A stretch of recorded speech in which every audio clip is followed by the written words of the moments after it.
I never thought I'd be the kind of woman to snoop through her husband's phone. I used to think trust was the foundation of any good relationship.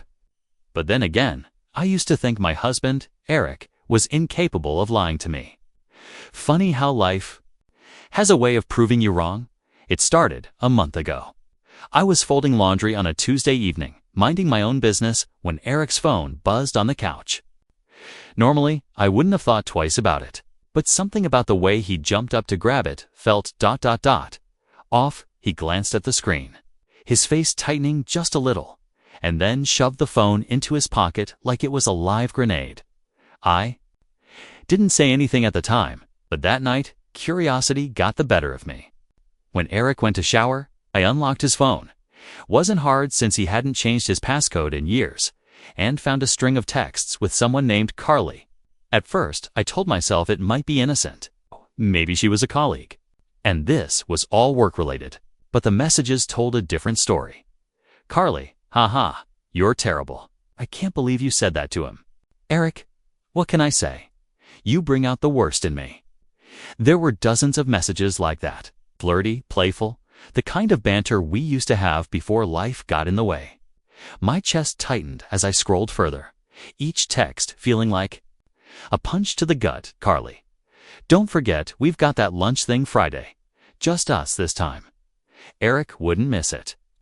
I felt like I couldn't breathe. Was this an affair? Or was it just emotional cheating? Did it even matter?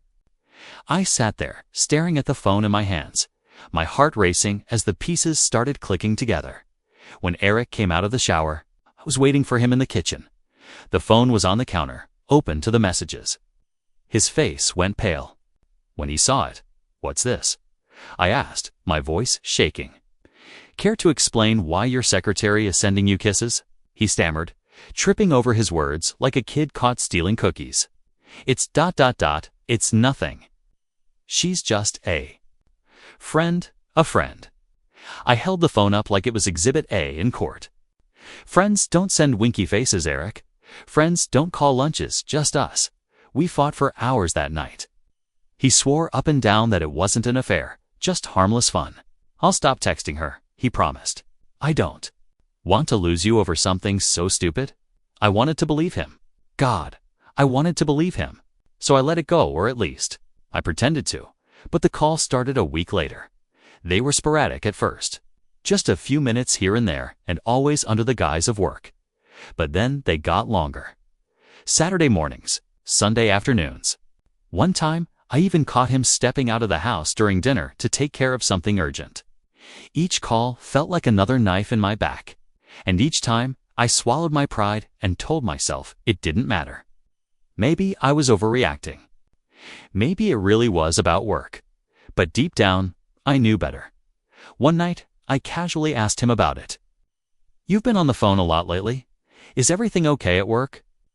His answer was rehearsed, like he'd been waiting for me to ask. "Yeah, it's just been crazy lately.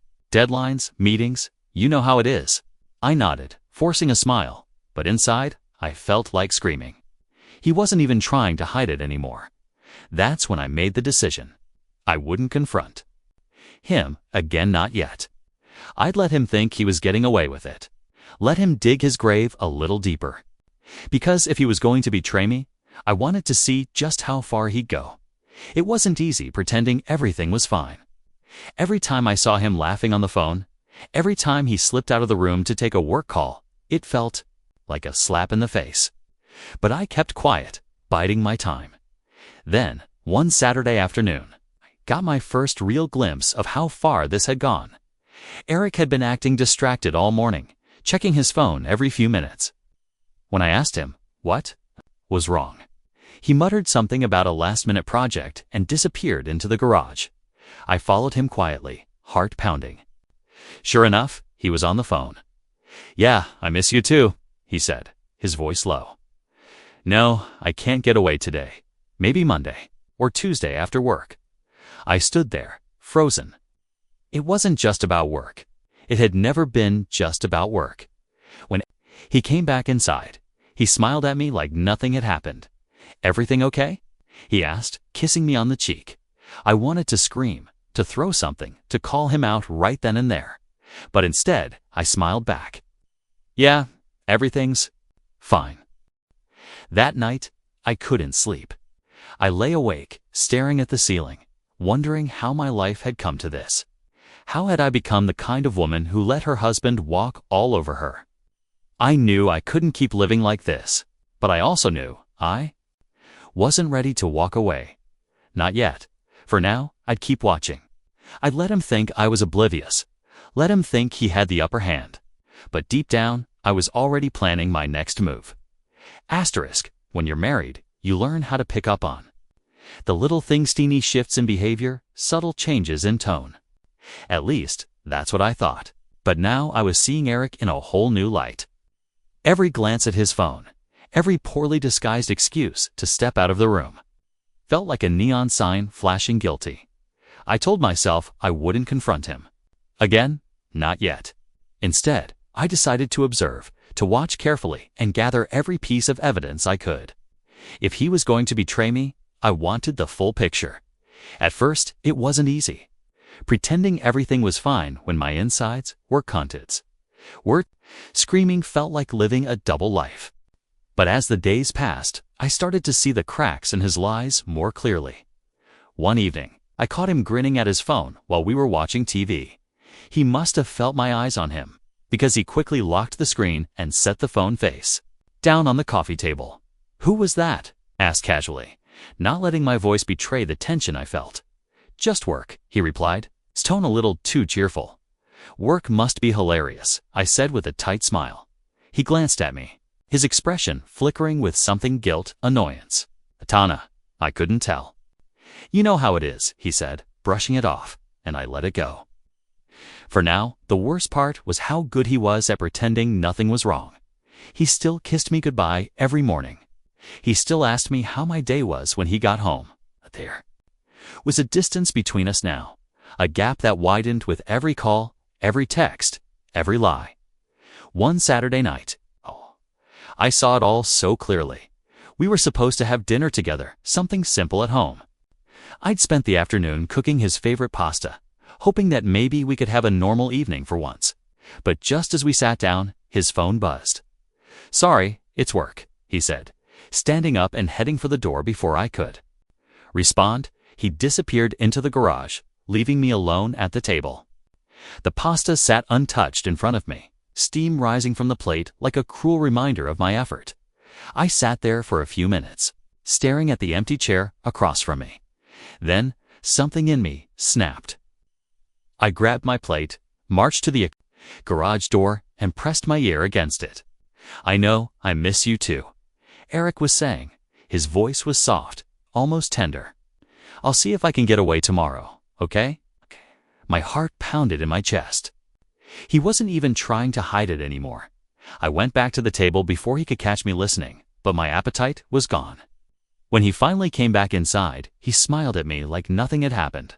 "Sorry about that," he said, sitting down and twirling his fork into the now cold pasta. "Just a quick call?" I forced a smile. "No problem." That night, I made a decision. If Eric was going to keep secrets, then so would I. I started paying more attention to his habits, taking mental notes of every lie he told. He said he was working late on Tuesday. A tease. I checked his location on the tracking app we'd both installed years ago. Sure enough, he wasn't at the office. He said he had a meeting on Saturday morning. I watched from the living room window as he got into his car and drove toward the city, dressed far too casually for a business meeting. Each discovery felt like a small victory. Proof that I wasn't crazy, that I wasn't imagining things. But it also chipped away at my patience. How long was I supposed to sit back and let this happen? How much more evidence did I need before I finally confronted him? Then came the moment that changed everything. It was a Friday night, and Eric had just stepped out for yet another work call. I was sitting on the couch, scrolling through social media, when I saw a post that stopped me cold. One of his coworkers, a woman I didn't know well, had posted a photo from earlier that day. It was a group picture taken at what looked like a casual lunch. And there, in the background, was Eric. He wasn't sitting with the group. He was off to the side, leaning across the table toward a woman with dark hair and a bright smile. Carly. I stared at the photo for what felt like hours, my mind racing. He'd told me he was in back-to-back meetings all day. But there he was, laughing and smiling with her, like they didn't have a care in the world. When he came home that night, I didn't say anything. I didn't throw the photo in his face or demand an explanation. Instead, I smiled and asked how his day was. Busy, he said, loosening his tie and collapsing onto the couch. Non-stop. Meetings? I'm exhausted. Poor thing, I said, my voice dripping with sarcasm that he didn't seem to notice. The next day, I did something I never thought I'd do. I decided to follow him. Eric said he had to run errands, groceries. Dry cleaning? The usual Saturday routine. But I knew better. As soon as he left the house, I grabbed my keys and got in my car, keeping a safe distance as I tailed him through the city. He didn't go to the grocery store. He didn't go to the dry cleaners. Instead, he drove to a little cafe on the other side of town, parked his car, and went inside. I pulled into a spot across the street, my hands trembling as I gripped the steering wheel. Through the window, I saw him sitting at a corner table. A few minutes later, Carly walked in, her smile lighting up the room. They hugged, my stomach churned as I watched them talk. Their heads close together, their laughter carrying through the glass like some cruel melody. This was it. The proof I'd been waiting for. But instead of feeling victorious, I felt empty. What was I supposed to do now? I didn't confront him after I saw them at the cafe. Not yet. Instead, I drove home, parked in the driveway, and sat in the car. For a long time, staring at nothing. My mind replayed what I had seen, over and over, like a movie stuck on an endless loop. The way they laughed, the way her hand briefly touched his arm. The way he looked at her so light, so easy, like he didn't have a care in the world. It wasn't just a fling. He cared about her.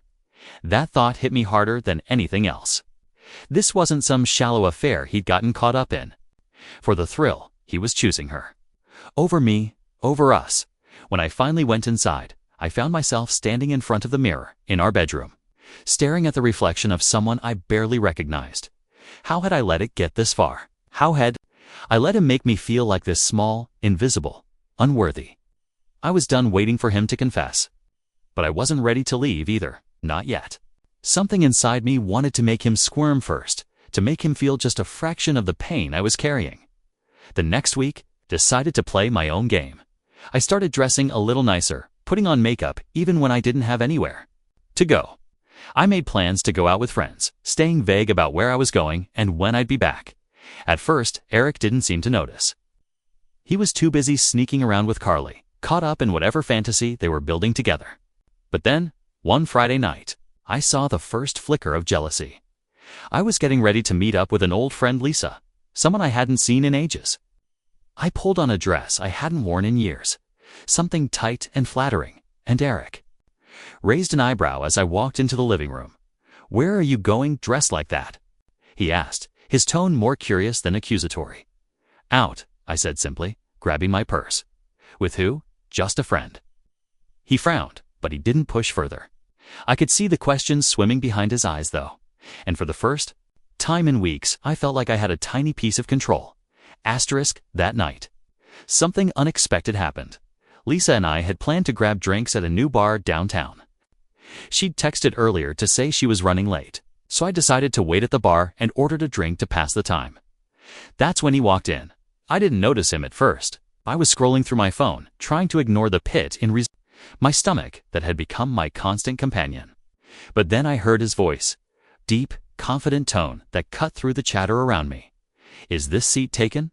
I looked up and saw a man standing next to me, holding a beer and smiling warmly. He was tall, with dark hair and a sharp jawline, the kind of man who seemed completely at ease with himself. "No." "Go ahead," I said, gesturing to the stool beside me. He sat down, and for a few minutes, we didn't say much. But then he struck up a conversation, something casual about the crowd, the music, the overpriced drinks. I don't even remember what we talked about at first. All I remember is how easy it felt. His name was Ryan. He was charming, but not in a pushy way. He asked questions, listened, laughed at my jokes. And for the first time in months, I felt seen. By the time Lisa arrived, I was already 2 drinks in and feeling a little lighter. Ryan excused himself, leaving with a friendly smile and a nice meeting you. But something about him stuck with me. When I got home that night, Eric was waiting for me on the couch, pretending to watch TV, but clearly waiting to ask where I'd been. "How was your night?" he asked, his tone casual, but his eyes sharp. "It was nice," I said, kicking off my heels and sitting on the edge of the armchair. "How about you? Did you and Carly have fun tonight?" The words slipped out before I could stop them. His head snapped up, his face a mix of shock and guilt. "What are you talking about?" May asked. "Too quickly?" I shrugged, forcing a smile. "Nothing. Just making conversation." He didn't press me, but I could tell my words had rattled him. For the first time, I felt like I had the upper hand, even if it was just for a moment. The next day, I couldn't stop thinking about Ryan, his voice, his laugh, the way he'd looked at me like I was someone worth paying attention to. It wasn't just attraction. Neat was the way he made me feel, like I mattered. Like I wasn't just an afterthought. I told myself it didn't mean anything. It was just a harmless conversation, a fleeting moment in a bar. But deep down, I knew it was more than that. It was the first time I'd allowed myself to imagine a life outside of this mess. A life where I wasn't constantly waiting for Eric to choose me. That week, Eric continued his usual routine: late nights, secret phone calls, half-hearted excuses. But now, didn't feel as powerless. I started texting Ryan. It started innocently enough: "Thank you for the nice conversation," a joke about the terrible drinks. But soon, our messages grew more frequent, more personal. He made me laugh. He asked questions that Eric hadn't asked in years about my interests, my dreams, the things that made me happy, and slowly, I started to feel like myself again. But at the same time, the guilt was there too, gnawing at the edges of my newfound confidence. Was I any better than Eric if I was doing the same thing?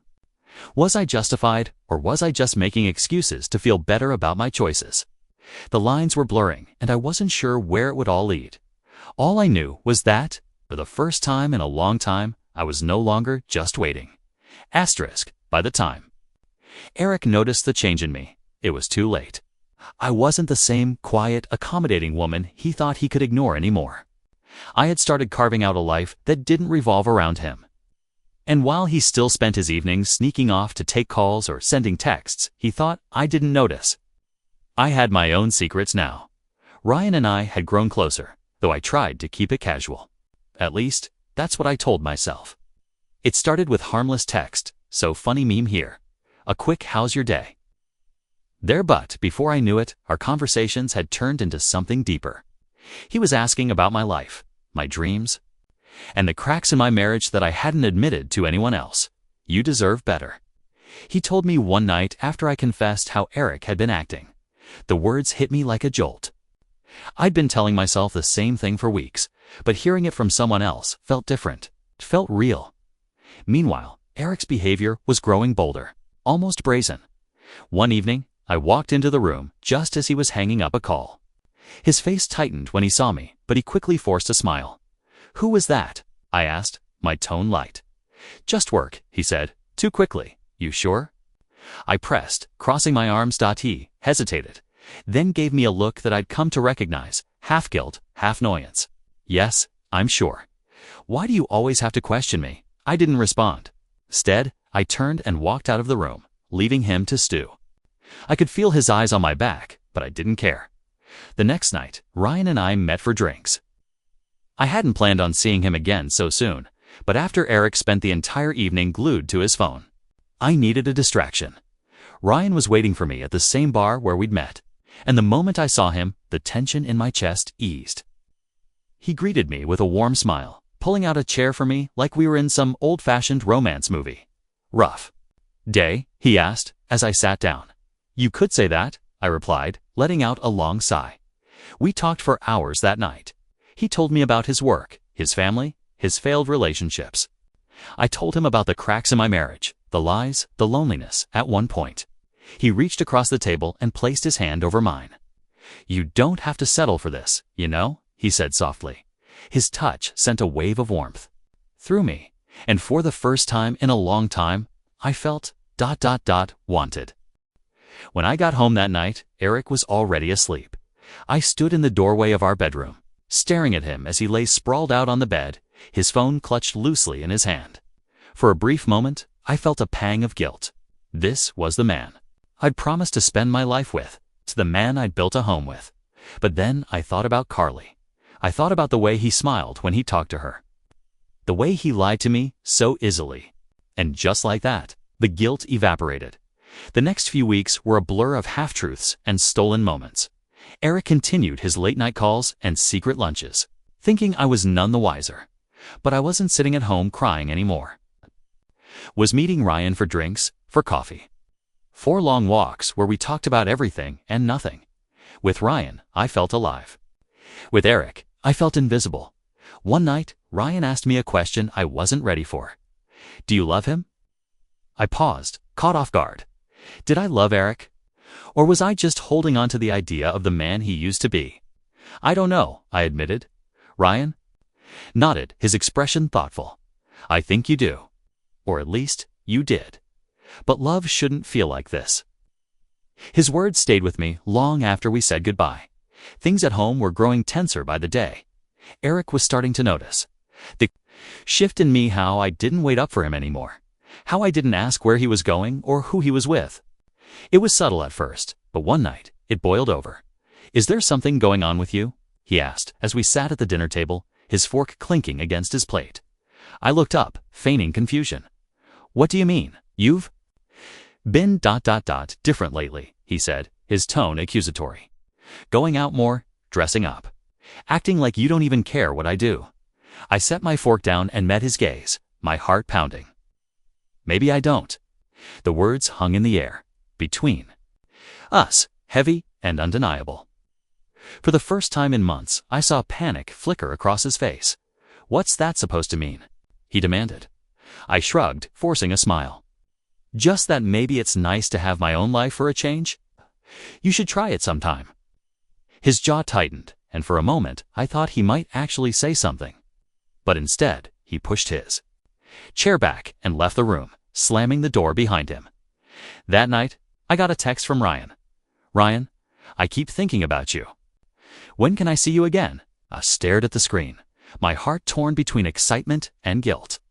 I knew I was playing a dangerous game, but I couldn't bring myself to stop me. Soon. As I lay in bed that night, I thought about everything that had led me here, the lies, the betrayal, the loneliness. I thought about Eric and Carly, about Ryan, about the life I wanted, but didn't know how to reach. For the first time, felt like I was standing at a crossroads, and I wasn't sure which path to take. Asterisk, I had thought I could keep playing this double game indefinitely, watching Eric unravel while quietly building something new with Ryan. But life has a way of forcing your hand, especially when you least expect it. It happened on a rainy Thursday evening. Eric had told me he'd be working late, as he often did these days. I didn't bother asking for details or even pretending to care. Instead, I texted Ryan, asking if he wanted to meet for coffee. He replied almost immediately. "Of course." Usual spot. But as I grabbed my keys and headed for the door, something stopped me. A little voice in the back of my mind whispered that tonight was different. That something wasn't right. Instead of driving to meet Ryan, I turned toward Eric's office. The drive felt like a blur, the rain streaking across the windshield as my heart pounded in my chest. I wasn't even sure what I was looking for. Maybe part of me hoped I'd find him at his desk, actually working, proving me wrong. But deep down, I already knew better. When I pulled into the parking lot, his car wasn't there. For a moment, I just sat in my car, gripping the steering wheel and trying to decide what to do. Then, almost on instinct, I opened the tracking app on my phone. I hadn't used it in weeks, not since I'd caught him at the cafe with Carly. But now, as the little dot that represented Eric's phone appeared on the map, my stomach twisted. He wasn't at the office. He was at a hotel. I parked down the street, far enough away that he wouldn't see me, and watched as he walked out of the building with Carly. The sight of them together felt like a punch to the gut. She was laughing, her hand resting lightly on his arm, and he was smiling in that easy, carefree way that used to be reserved for me. They didn't even look guilty. I followed them as they walked to his car, my hands shaking on the steering wheel. They weren't in a rush, weren't looking over their shoulders. To them, this wasn't something to hide. It was just normal. When they got into his car and drove off, I made a split-second decision. I followed them. They didn't go far, just to a small, nondescript restaurant on the edge of town. I parked across the street, my heart racing as I watched them. Through the window, it was like watching strangers. They sat close together, their heads bent over the menu, laughing and talking like they didn't have a care in the world. For a moment, I couldn't breathe. This wasn't just some fling. It was a relationship, and suddenly, I knew I couldn't keep pretending. I couldn't keep playing this game, waiting for Eric to come clean or for the pieces to fall into place on their own. It was time to end it. When Eric got home that night, I was waiting for him. He walked through the door, shaking the rain off his coat, and froze when he saw me sitting on the couch. "You're home late," Kai said, my voice calm but cold. "Yeah," he said hesitantly. "Work ran late." I raised an eyebrow, holding up my phone. "Really? Because according to this, you were at a hotel, and then a restaurant, with Carly." His face turned pale. For a moment, he didn't say anything, just stood there like a deer caught in headlights. "I can explain," he finally said, his voice shaky. "Can you?" I asked, standing up. "Because I'm dying to hear how sneaking around with your boss's secretary is just a big misunderstanding." "It's not what you think," he said quickly, stepping toward me. "We were just, don't," I snapped, holding up a hand to stop him. "Don't lie to me, not anymore." He tried to backpedal, to spin some ridiculous story about work and stress and how nothing physical ever happened. But I wasn't listening. "I followed you," I said, cutting him off. "I saw you, at the restaurant, at the hotel." It didn't even try to hide it. Eric's mouth opened, then closed, as if he was searching for the right words but couldn't find them. For a long moment, we just stared at each other, the silence between us heavy and suffocating. "Do you even love me anymore?" I finally asked, my voice trembling. "I do," he said immediately, but the words felt hollow. "Then why?" He didn't answer. That night, I packed a bag. Eric begged me to stay, swearing that he'd end things with Carly, that he'd do whatever it took to fix our marriage. But it was too late. The damage had been done, and there was no coming back from it. As I drove away, my phone buzzed with a text from Ryan. "Ryan, are you okay?" "You never showed up." I pulled over to the side of the road, my hands gripping the steering wheel as I stared at the screen. For weeks, I'd been living in this strange limbo, caught between two lives, one with Eric and one with Ryan. But now, as I sat there in the rain, I realized I didn't want either of them. I didn't want to be someone's backup plan or someone's escape. I wanted to be free. I texted Ryan back, "I'm okay. I just need some time." Then I put the car in drive and headed toward the only place that felt safe, my sister's house, a few towns over. For the first time in months, I felt like I could breathe again as I lay awake that night, staring at the ceiling. I thought about everything I'd lost, everything I'd gained. Eric was a liar. Ryan was a distraction. And me. I was finally starting to remember who I was before all of this. It wasn't the ending I'd imagined. But maybe, just maybe, it was the beginning of something better. Asterisk, for the first time in years, I woke up feeling like the weight of the world wasn't sitting on my chest. At my sister's house, with no Eric and no secrets hanging over my head, I felt lighter. Not happy exactly, how could I be, with my marriage in ruins, but lighter. Like I'd finally let go of something I'd been holding on to for far too long. My sister Claire had always been my rock. She didn't press for details when I showed up on her doorstep with a suitcase and tear-streaked cheeks.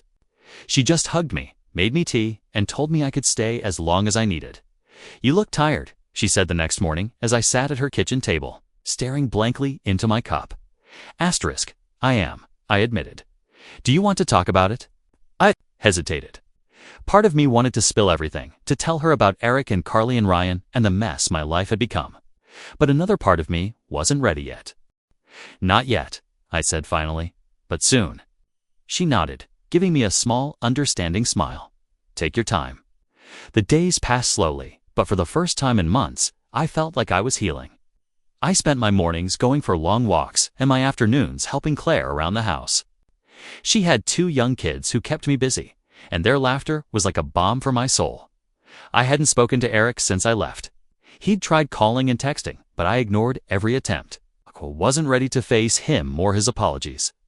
Ryan, on the other hand, was harder to ignore. He texted me every day, asking if I was okay, if I needed anything, if we could talk. At first, I thought about responding, but something in me held back. I didn't want to lean on him the way I had before. It wasn't fair to him, more to me. Eventually, I texted him back me. "Hey, thanks for checking in. I just need some space. Right now." His reply came almost immediately. "Ryan, I understand. Just know I'm here if you need me." It was kind, and it made me smile. But I still didn't reply. A week later, Eric showed up. I was in the backyard with my niece and nephew, helping them build a makeshift fort out of old sheets and chairs. When I heard the sound of a car pulling into the driveway, Claire came outside. Her expression grim. "He's here," she said simply. I didn't need to ask who she meant. "I'll handle it," I said. Brushing the dirt off my hands and heading for the front door, Eric was standing on the porch, looking disheveled and desperate. His hair was messy, and there were dark circles under his eyes, like he hadn't slept in days. "Can we talk?" he asked, his voice cracking. I crossed my arms, leaning against the doorframe. "What do you want, Eric?" "Okay, I want to fix this," he said, stepping closer. "I miss you. I made a mistake, and I'll do whatever it takes to make it right. Just, please, come home." I laughed bitterly, shaking my head. "You miss me? Or do you miss having someone to come home to when Carly isn't around?" His face crumpled. And for a moment, I thought he might cry. "It wasn't like that," he said softly.